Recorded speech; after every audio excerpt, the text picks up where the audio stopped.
ایک गांव में एक बूढ़ा शख्स रहता था जिसका नाम हाजी रहमत था। वो रोजाना सुबह अपने कंधों पर एक लकड़ी रखकर उसके दोनों सिरों पर दो घड़े लटकाता और नदी से पानी भरकर गांव वापस आता। उन दोनों घड़ों में से एक घड़ा बिल्कुल नया और मुकम्मल था, लेकिन दूसरा घड़ा पुराना और थोड़ा सा टूटा हुआ था।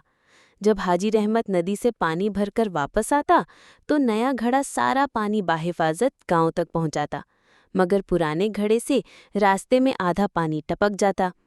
ये सिलसिला महीनों से चल रहा था। नया घड़ा हमेशा फख्र से खड़ा रहता और सोचता कि वो हाजी रहमत के लिए सबसे मुफीद है। पुराना घड़ा शर्मिंदा होता और अपने दिल में अफसुर्दगी महसूस करता कि वो अपना काम ठीक से नहीं कर पाता।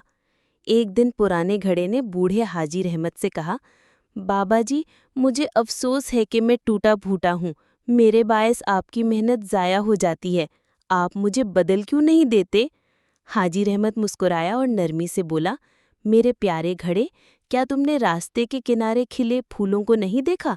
घड़े ने हैरानी से कहा, देखे हैं, वो तो बहुत खूबसूरत है, लेकिन इसका मुझसे क्या ताल्लुक?